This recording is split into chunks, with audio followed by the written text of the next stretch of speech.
천사가 여자들에게 말하여 이르되 너희는 무서워하지 말라. 십자가에 못 박이신 예수를 너희가 찾는 줄을 내가 아노라. 그가 여기 계시지 않고 그가 말씀하시던 대로 살아나셨느니라. 와서 그가 누우셨던 것을 보라. 또 빨리 가서 그의 제자들에게 이르되 그가 죽은 자 가운데서 살아나셨고 너희보다 먼저 갈릴리로 가시나니 거기서 너희가 배우리라 하라. 보라, 내가 너희에게 일렀느니라 하거늘 그 여자들이 무서움과 큰 기쁨으로 빨리 무덤을 떠나 제자들에게 알리려고 다름질할세. 예수께서 그들을 만나 이르시되 평안하냐 하시거늘 여자들이 나아가 그 발을 붙잡고 경배하니 이에 예수께서 무서워하지 말라. 가서 내 형제들에게 갈릴리로 가라. 거기서 나를 보리라 하시니라. 아멘. 할렐루야. 오늘 더 이상 날이 좋을 수 없다, 이 표현이 맞는 것 같아요. 하늘도 깨끗하고 길도 어저께 빗님이 씻어주셔서 길도 깨끗하고 조금 아쉬운 것은 벚꽃이 떨어진 게 좀 아쉽죠. 예수님 부활하셨습니다. 증거입니다. 저게 무덤의 문이 어떻게 됐어요? 열렸습니다. 예. 우리나라에는 단군 신화라는 게 있죠. 나라마다 자기 나라가 어떻게 시작되었음을 이야기하는 신화가 한두 개쯤은 있습니다. 이 단군 신화의 내용을 우리가 어려서 배웠죠. 이 천상의 신 중에 신이 환인입니다. 이 환인에게는 환웅이라고 하는 아들이 있는데 인간의 세계에 내려가서 좀 새로운 질서를 만들고 싶어 했어요. 결국 아버지가 환웅에게 3,000명의 신하를 붙여주고 그래 내려가서 너 마음껏 한번 해봐라. 결국 환웅은 인간의 세계로 내려오게 됩니다. 이때 땅에는 사람이 되고 싶어 하는 짐승이 있었어요. 그 짐승이 누구와 누구지? 우리 청소년부 목사님 설교 잘 쫓아와야 돼. 너에게 질문을 할 거야, 목사님이. 자, 이 땅에 사람이 되고 싶어하는 두 가지 짐승이 있어서 무엇과 무엇이야? 응. 아이고, 언니들이 얘기 안 하니까 동생이 얘기하네. 잘했어요, 아주. 곰과 호랑이야. 하도 쫄라대니까 환웅이 숙제를 줍니다. 쑥과 뭘 줬죠? 마늘을 주고, 그렇지. 동굴에 들어가서 며칠 동안 100일 동안 그것만 먹고 견디면 사람이 되게 해주겠다고 약속을 했어요. 그런데 누구는 못 견뎠어? 호랑이는 못 견뎠어. 아이고 똑똑하네. 근데 곰은 100일 동안 쑥과 마늘을 먹으면서 견뎠어요. 결국 환웅은 약속한 대로 이 곰을 뭘로 만들어줬어요? 사람 가운데서도 남자로 여자로 만들어 주셨어요. 그래서 이 여자를 이름을 뭐로 붙였죠? 웅녀, 앞에 곰이라고 하는 웅녀로 붙여줬습니다. 근데 이 웅녀가 조금 더 욕심이 생긴 거예요. 자식을 갖고 싶은 거예요. 사람을 낳고 싶은 거예요. 이 꿈을 환웅에게 이야기했어요. 결국 환웅과 웅녀가 결혼을 해가지고 아이를 낳게 되는데 그 아이가 누구예요? 그 아이가 단군이죠. 단군이 세운 나라가 어떤 나라예요? 고조선입니다. 결국 이 단군은 1500년 동안 고조선을 다스리다가 어느 산에서 아사달 산에서 뭐가 돼요? 산신이 되는 거예요. 그래서 이 고조선이 대한민국에 출발되어지는 나라고 대한민국의 시조가 바로 단군이다 라고 하는 것이 단군 신화라고 하는 우리가 어려서부터 배워온 신화 설화죠. 신화 설화는 역사적 사건이에요? 아니면 사람이 어떠한 목적을 이루기 위해서 만들어낸 허구적인 이야기예요? 허구적인 이야기를 신화 설화라고 얘기합니다. 자, 청소년부한테 묻는 거예요. 3인방 다인이, 지원이, 예원이 일어나. 자리에서 일어나요. 못 알아들었어? 다인이, 지원이, 예원이 자리에서 일어나봐. 이제 알아들었어? 일어나. 목사님 묻는 거야 지금부터. 잘 들어야 돼. 그러면 예수님께서 오늘 부활하셨다고 여러분이 찬양하고 율동하고 즐거워했는데, 예수님의 부활은 신화인가 아니면 역사적인 사실인가? 다인이, 지원이, 예원이, 니들 짰지? 박수 한번 해주세요. 아직 부활은 앉으세요. 역사적인 사실이에요. 우리는 예수님이 부활하셨다고 하는 사실이 역사적인 사건이라는 것을 믿죠. 믿을 수 있기를 바랍니다. 만약 이것을 믿지 않는다고 한다면 나는 예수님을 믿는 것이 아닙니다. 그런데 우리의 믿음은 예수가 부활했다고 하는 역사적인 사건에 머무르지 않습니다. 부활하신 예수님께서 내 안에 계신다. 부활하신 예수님께서 나와 함께 하신다. 그분이 나를 구원하셨다. 할렐루야. 이때 주어지는 것이 있는데 바로 부활하신 예수님으로부터 오는 평안이다 라고 얘기하는 거예요. 오늘 이 평안에 대해서 우리가 역사적인 예수를 믿고요, 또 이 사실을 믿을 수 있기를 바라고요. 그러나 이 부활하신 예수님께서 나에게 주신 것이 무엇인가에 대한 이야기를 여러분과 함께 나누려고 그래요. 부활하신 예수님을 그 무덤에서 처음 만난 사람은 누구였어요? 여인들이었습니다. 실질적으로 부활하신 예수님을 만나지 못했지만 무덤에서 부활하신 예수의 증거를 본 사람들은 여인이었어요. 두 명 얘기를 할게요. 첫 번째는 막달라 마리아라고 하는 여인이었습니다. 이 여인은 술을 팔고 몸을 파는 창녀였어요. 사람들에게 돌에 맞아 죽어도 누구 하나 아쉬워할 만한 사람이 아니었습니다. 더구나 영적으로는 7 귀신에 들려 있었어요. 완전히 망가진 여인입니다. 구원의 가능성이 없습니다. 그런데 이 막달라 마리아를 예수님이 찾아와 주신 거예요. 그리고 그를 구원해 주셨어요. 이 여인이 무엇인가를 한 것이 있다고 한다면 죄뿐인데 예수님이 이 여인을 구원해 주셨어요. 또 한 여인이 있는데 이 여인도 이름은 마리아인데 베다니 마리아다라고 이야기합니다. 왜 베다니 마리아냐면 이 마리아는 베다니에 살아요. 우리가 잘 아는 여인이죠. 예수님께서 마리아의 집에 왔을 때에 두 자매가 있어요. 마르다가 있는데 마르다는 열심히 부엌에서 분주하게 예수님을 대접할 것을 준비하고 있었어요. 그러나 마리아는 예수님의 발 앞에 무릎을 꿇고 앉아서 열심히 예수님의 말씀을 들었어요.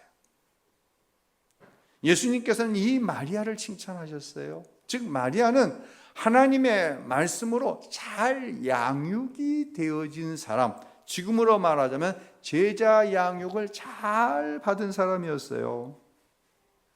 더구나 자신의 오라비인 누구죠?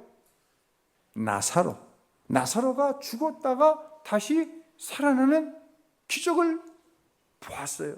이것은 역사적인 사건입니다. 즉 마리아는 양육이 잘 되어지고 말씀으로, 또한 오라비가 죽었다가 다시 사는 체험을 한 체험적인 신앙의 사람이었다는 거예요. 그런데 오늘 본문 8절 우리 다 같이 한번 읽어볼까요? 그 여자들이 무서움과 큰 기쁨으로 빨리 무덤을 떠나 제자들에게 알리려고 다름질할세, 이 여자들은 어떻게 했어요? 무서웠어요.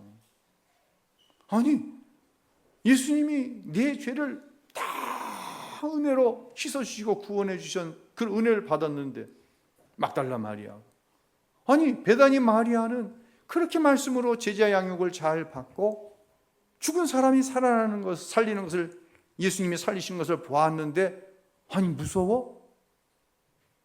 그럴 수가 있어? 여러분, 이것은 이상한 것이 아닙니다. 우리에게도 마찬가지예요. 내가 말씀으로 양육을 받았습니다. 부활하신 예수가 역사적이고 예수님이 내 안에 계시다는 사실을 믿습니다. 그런데 내 삶 속에 내가 어떻게 할 수 없는 삶의 문제가 생겨버렸어. 이때 그런 믿음을 가지고 있는 나도 두렵다? 안 두렵다? 우리 남자 청소년부만 두렵다 안 두렵다? 셋, 둘, 두렵다. 오케이. 예. 두려운 거예요. 목사님은 두려울까 안 두려울까? 목사님도 두려워요. 위기의 순간 우리 모두는 두려워요. 하나님의 기적 일어나지 않을 것 같아. 두려운 것이 꼭 믿음이 없어서는 아니다라고 하는 것이죠. 모든 인생이 경험하는 것이 두려움이에요. 그래서 우리는 하나님이 주시는, 부활하신 주님이 주시는 평강이 필요해요. 제가 전에 사역하던 곳에 제 전임자가 43세 이제 소천했다는 이야기를 드린 적이 있었는데요. 이미 벌써 25년이 지난 이야기입니다. 43살. 사모님은 목사님보다 2살인가 3살인가가 적으셨어요. 당시에 두 아들이 있는데 하나는 중학생, 하나는 고등학생. 사모님이 두려우셨을까요? 안 두려우셨을까요? 굉장히 두려우셨어요. 두려운 나머지 정신적으로 문제가 생겼어요. 정신적으로 너무 큰 문제가 생겨서 정신병원에 입원을 하시기까지 됐어요. 이때 교인들이 이런 얘기를 합니다. 무슨 사모님이 목사님 천국 갔는데 정신적으로 저렇게 문제가 생겨. 남의 이야기니까. 만약에 나에게 그런 일이 일어났다고 한다면 나도 어때요? 나도 두렵다. 그러니까 남의 이야기 함부로 하는 거 아니에요. 근데 사모님은 잘 회복이 되셨어요. 그리고 꼭 1년에 한두 번 아들들이 결혼하기 전에 두 아들을 데리고 저에게 인사를 오셨어요. 본인의 가정에 두려움의 문제가, 가장 커다란 위기가 있을 때에 교회도 넉넉하지 않지만 교회가 소천하신 목사님의 가족들을 살뜰하게 기도로, 물질로 섬겨준 것에 대한 고마움을 표시하셨어요. 이제 그 둘째 아들이 방위산업체에 나와서 결혼을 해서 어머니를 모시고 살고, 둘째는 이제 대학을 포기했어요. 형을 공부를 하라고 그러고. 형은 충남대학을 나와가지고 대기업에 입사를 해서 아주 좋은 가정을 꾸리며 건강한 삶을 살고 있어요. 우리에게도 두려움의 문제가 있어요. 자식의 문제가 우리의 두려움의 문제예요. 경제적인 두려움이 있어요. 건강으로 인한 두려움이 있어요. 또 너와 나와의 관계 안에서 경험하는 두려움도 있어요. 요즘에는 이념적인 문제로 인한 두려움을 갖고 있는 사람들이 많아요. 누가 대통령이 되면 이 나라를 떠나버려야지, 이 나라에서 무슨 이런 사람도 있더라고요. 근데 한 명도 안 떠나더라고 사실은. 이 두려움에 대한 어떤 표현이지요. 하나님께서는 이런 두려움 가운데 있는 저와 여러분을 향해 이렇게 말씀하십니다. 빌립보서 4장 7절 우리 청소년부 어린이부 다 같이 보고요. 읽겠습니다. 아무것도 염려하지 말고 다만 모든 일에 기도와 간구로 너희 구할 것을 감사함으로 하나님께 아뢰라. 그리하면 모든 지각에 뛰어난 하나님의 평강이 그리스도 예수 안에서 너희 마음과 생각을 지키시리라. 아멘. 교회에 다니는 우리가 가장 유리한 것 중에 하나는 뭐냐? 기도할 수 있다는 거예요. 기도하되 혼자 기도하는 것이 아니라 내 두려움의 문제를 형제와 자매에게 나누고 함께 기도할 수 있다고 하는 것이에요. 여러분, 먼저 내어놓을 수 있어야 돼요. 그런데 내어놓는다고 하는 것 자체가 우리에게는 두려움이 될 수가 있어요. 교회 전체적인 분위기가 내 어려움을, 나에게 두려움을 주는 이 문제를 가감없이 지체들에게 내어 보이면서 함께 기도할 수 있는 분위기가 될 수 있어야 돼요. 이런 교회가 될 수 있도록 여러분 꼭 기도할 수 있기를 바랍니다. 문제를 내어놓으면서 나를 위해서 장로님 깨어 기도해 주세요. 권사님 나를 위해서 이 문제를 기도해 주세요. 제가 너무 두려워요. 현대인들이 겪는 가장 심각한 병 중에 하나는 육체의 병보다 우울증이라고 하는 병이에요. 외로움으로 오는 병이에요. 내 삶 속에 내 문제를, 이 두려움의 문제를 내어놓을 수 있는 대상이 없는 거예요. 부부지간이라고 다 나누는 줄 아세요? 천만의 말씀이요. 함께 사는데 외로운 거예요. 자식, 부모 못 내놓는 거예요. 형제지간 내놔요? 못 내놓습니다. 하나님의 축복은 항상 거의 공동체적으로 옵니다.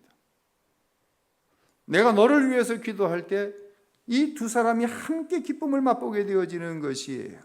예수님께서 요한복음에서 우리의 근심에 대해 이렇게 말씀을 하십니다. 14장 1절로 3절 읽겠습니다. 너희는 마음에 근심하지 말라. 하나님을 믿으니 또 나를 믿으라. 내 아버지 집에 거할 곳이 많도다. 그렇지 않으면 내가 너희를 위하여 거처를 예비하러 가노니 가서 너희를 위하여 거처를 예비하면 내가 다시 와서 너희를 내게로 영접하여 나 있는 곳에 너희도 있게 하리라. 아멘. 너에게 아니면 너희에게, 너희라는 얘기가 도대체 몇 번이나 나와요? 한번 쉬어볼게요. 너희 하나, 둘, 셋, 넷, 다섯, 몇 개? 6개가 나와요. 6개가 6번이 나오네요. 우리가 한 마음을 품고 부활하신 예수님 안에서 너의 두려움을 나의 두려움으로 끌어안고 기도할 때 하나님께서 너와 내 안에 주시는 부활하신 주님의 평강이 임하게 되는 줄로 믿으시기를 바랍니다. 예. 자, 예수님께서 이 여인이 빈 무덤을 보고 두려워했어요. 이미 약속을 하셨는데 막상 이 일이 벌어지니까 두려운 거예요. 여인들 앞에 나타나 뭐라고 말씀하시는가 우리 한번 읽도록 합니다. 9절과 10절 읽습니다. 예수께서 그들을 만나 이르시되 평안하냐 하시거늘 여자들이 나아가 그 발을 붙잡고 경배하니 이에 예수께서 이르시되 무서워하지 말라. 가서 내 형제들에게 아멘. 예수께서 이르시되 무서워하지 말라. 예수님께서 이 여인들을 만났을 때 처음 하신 얘기가 평안하냐? 너희 두렵지? 내가 너에게 평안을 주기를 원해 라고 말씀을 하시는 거예요. 주님은 항상 두려움 가운데 있는 우리 안에 세상이 알 수 없는 평안을 주시기를 원하시는 것이 아니라 평안을 주세요. 제가 다남교회에서 사역할 때 우리 교단 기독교 대한 성결교회 선교사 훈련원이 다남동 안에 있어요. 그래서 제가 섬기던 교회와 이 선교사 훈련원이 걸어서 한 5, 6분 정도 거리, 가까운 거리에 있어요. 하루는 점심시간이 가까웠는데 이 선교사 훈련원 총책임자가 원감이거든요. 훈련원에 원감님이 전화를 하셨어요. 목사님, 오늘 점심 때 혹시 약속이 있으세요? 없는데요. 그러세요? 그러면서 누구를 바꿔주냐면 제가 영성훈련을 받았던 그 바나바 영성훈련원 원장님께 전화를 바꿔줬어요. 너무 반갑더라고요. 근데 이 바나바 선교 훈련원 초대 원장인 이강천 목사님 후임으로 김정호라고 하는 강원도에서 담임 목회를 하던 목사님이 후임 원장으로 오셨는데 섬기던 중에 그만 사모님이 먼저 소천을 하시게 되었어요. 그때가 이제 50대 초반, 40대 후반, 50대 초반 이 정도 되었는데 그러니까 너무 반가운 거예요. 목사님 오래간만이에요. 그리고 제가 저희 교회에서 선교사 훈련원 또 영성훈련원 원장님 부부 식사를 좀 대접하겠습니다. 시간 약속을 하고 동네에 있는 식당으로 나아갔어요. 그랬더니 선교사 훈련원 원장님 부부 그리고 영성훈련원 원장님 부부와 새로 결혼한 그 사모님의 사모님이 딸을 데리고 재가를 하신 거예요. 이렇게 함께 식사를 하게 되었습니다. 한참 식사를 하는데 이 따님이 막 이제 대학을 졸업한 딸인데 이런 이야기를 하는 거예요. 저에게 단안교회 목사님께 제가 결례가 되는 행동을 했습니다. 목사님께서 저희에게 기쁨으로 식사를 대접해 주시겠다고 했는데 제가 어떤 감동이 와가지고 이미 식사 비용을 다 계산을 했습니다. 목사님, 제가 큰 결례를 했습니다. 이렇게 얘기하는 거예요. 그래서 제가 그렇게 물었어요. 도대체 하나님이 어떤 감동을 주셨기에 그렇게 나한테 큰 결례를 했냐고 이렇게 물어봤어요. 정말 궁금했어요. 그랬더니 이 따님이 이런 얘기를 하시더라고요. 그 소천한 아버지가, 이 따님의 친아버지가 선교사로 14년 전에 선교사로 사역하다가 14년 전에 이 딸이 초등학교 때 하나님의 부르심을 받은 거예요. 너무 고통스러운 세월을 보냈어요. 선교사가 먼저 죽고 부인과 자녀들만 남은 거예요. 이때가 초등학교 다닐 때. 그 14년 후에 이제 2년 전에 자기 홀로 된 어머니와 선교사 훈련원, 영성훈련원 원장님이 이제 재혼을 둘이가 이제 할 때 많이 혼란스러웠대요. 그런데 선교사인 아버님이 돌아가면서 이런 이야기를 하셨대요. 아내에게, 여보, 당신은 꼭 목사가 돼서 내가 다 이루지 못한 일을 이루어줬으면 고맙겠습니다. 이런 얘기를 했다는 거예요. 그런데 엄마가 며칠 전 우리 교단에 목사로 안수를 받은 거예요. 그리고 본인은 서울신학대학교를 며칠 전에 또 졸업을 해서 전도사가 된 거예요. 그런데도 뭔가 풀리지 않는 눌림이 있었는데 오늘 새 아빠와 엄마가 함께 선교사 훈련원에 가서 선교사가 되기 위해 훈련을 받고 있는 훈련생들에게 강의를 하는데 너무 커다란 감사와 지금까지 눌렸던 것이 풀어지면서 막 기쁨과 평안이 밀려오더라는 거예요. 이 상태에서 식사 초대를 받아왔는데 그 마음속에 오늘 식사는 내가 대접했으면 좋겠다. 이 감동이 생겨서 자기가 식사를 대접하게 되었다라는 이야기를 하는 거예요. 그 자리에서 그 이야기를 듣던 두 부부와 제가 너무 감격적이어서 감사와 기쁨의 눈물을 흘리게 되었어요.